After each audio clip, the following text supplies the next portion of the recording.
Hey everybody, how's it going? Surprise! Welcome back to Cadnham Castle for one last secret episode that everyone asked for, but literally no one is going to watch. But we need to add in the final touches before the grand tour, so let's go.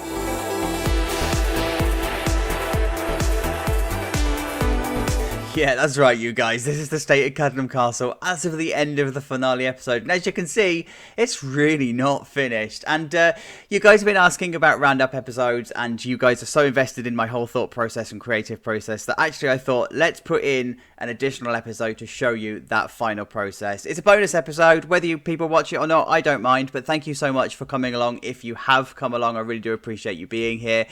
So as you can see, there's quite a bit that's not finished. The car park needs touching up. This river isn't done. There's no foliage on the outside. There's a graveyard of stuff. There's no perimeter fence. Honestly, the list is endless, but this is the park as it sits at the moment. And by the way, there is also something that Spike has been working on that I've not had a chance to put into the park yet, and I cannot wait to show you. You're going to want to stick around for that one because it is incredible.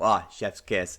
But this is the park as it sits at the moment, and I am so chuffed with how this has turned out. I think this is probably turned out to be one of my favourite park builds because it's been fun. This has been a fun build.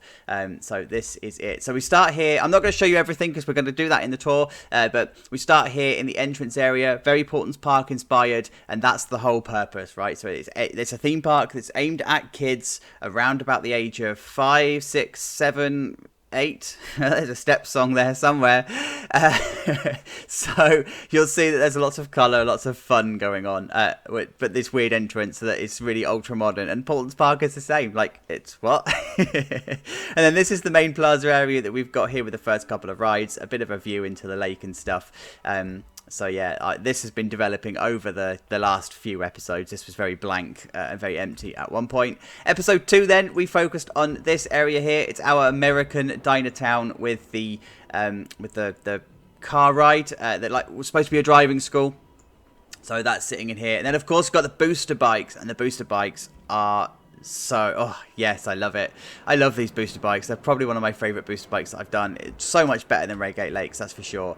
And then next we moved on to the western area where we added in the GCI that we think the custom supports broke the game. So we won't talk about that. It's fine. But this is the western area. It was minus the dark ride that was sitting here. That came in the second to last episode that you saw.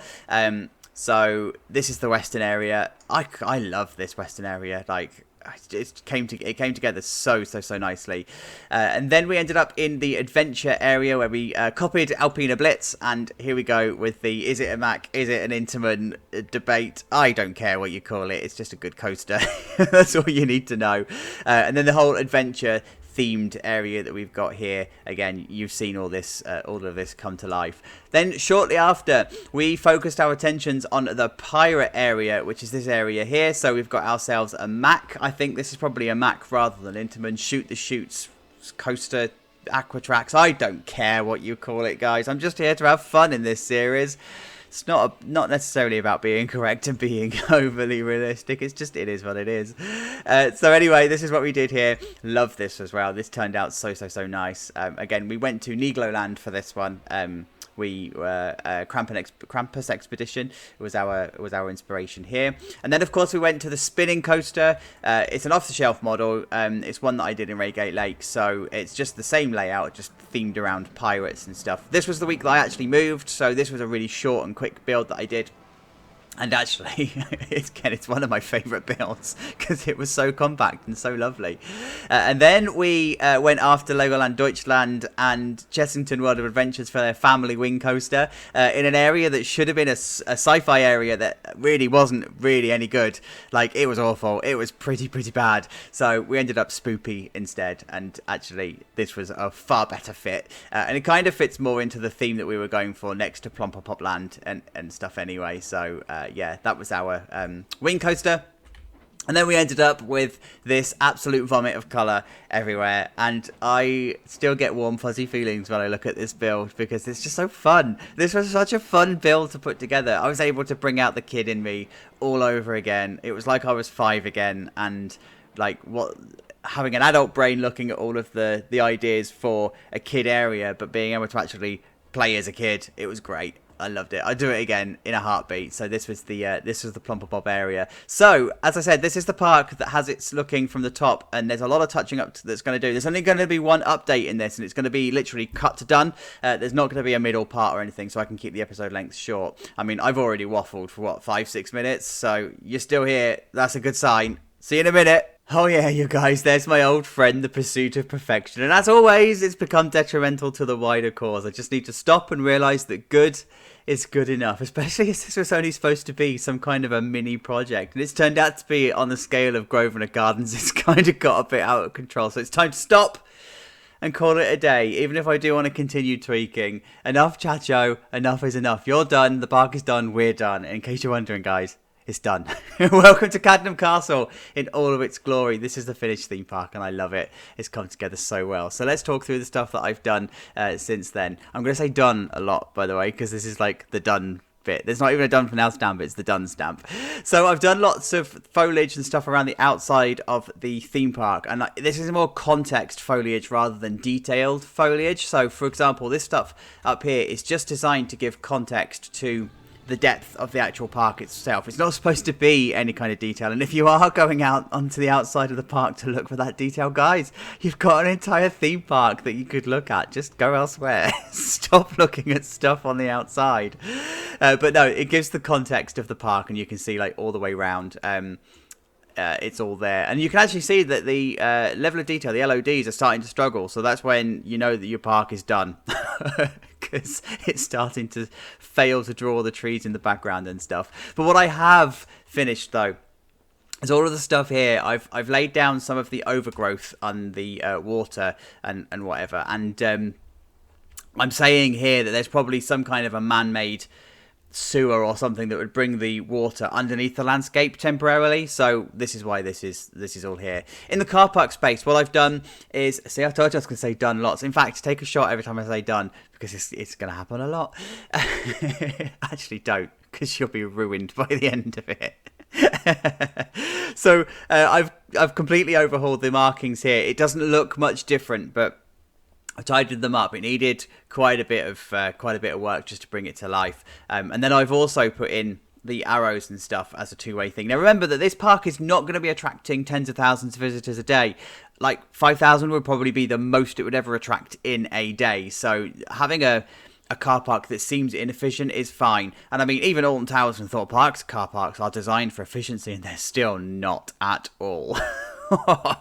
So I've also finished the road around the outside here, so this now takes you to the maintenance areas, and then of course you've got the roads that come around this way. And I just put a dirt track in around the back here. I did originally want it to be a tarmac road, but I thought, actually, would it be? I don't think it would be. So I've just put the dirt road in all along here, and then that marries up to the back end of the Intamin Mac, whatever you call it. The road doesn't go any further, and it doesn't need to go any further, and that's why I'm keeping it as a dirt track. And then, of course, I've just put foliage and stuff in this area. The booster bikes area has now got some kind of a life to it, so this is now kind of done. No, not kind of done, it is done.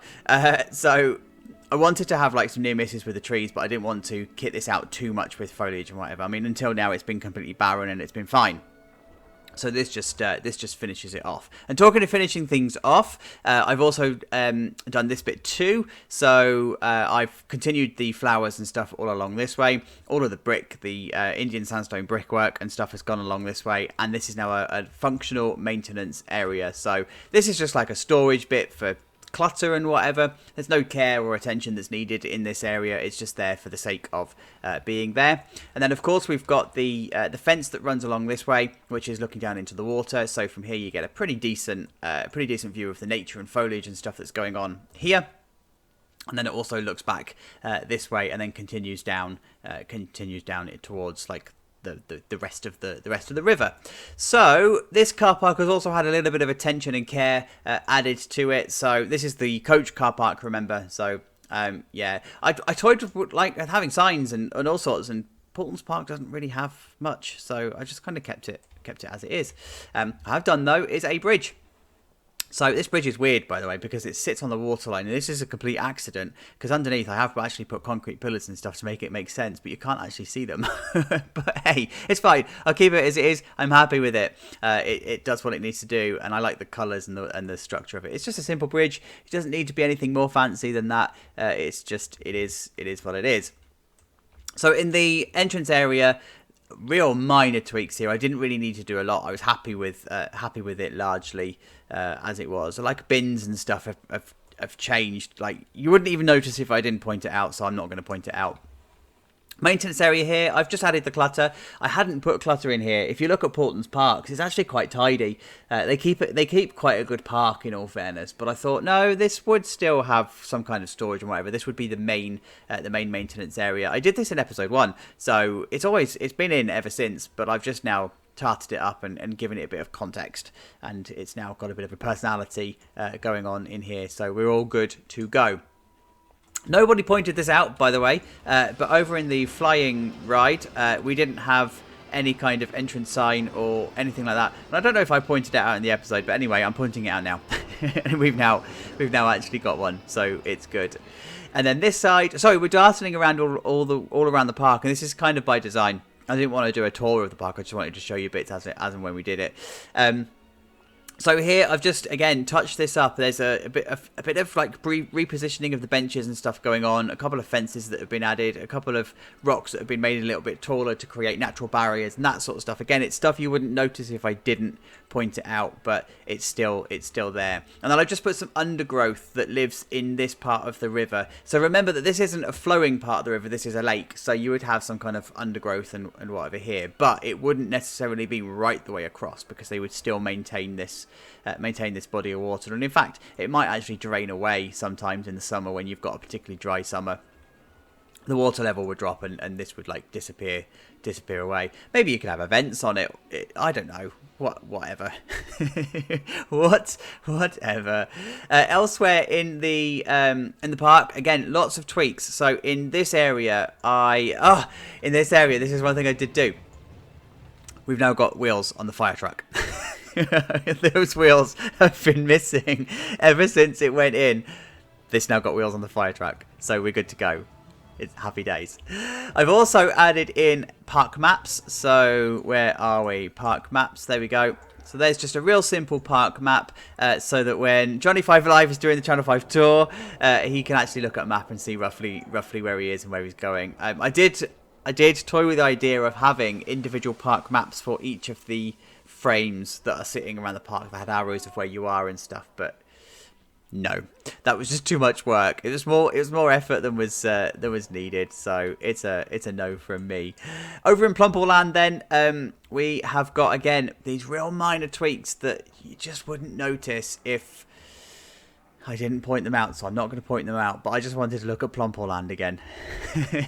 Love it. So we do have a name for the spoopy area. That's now Crow's Creek. That makes perfect sense for it to be called Crow's Creek. The purple doesn't really work out, but it does in certain daylight. It's just the daylight we're looking at right now doesn't make it look good. Look at that for timing. Hello.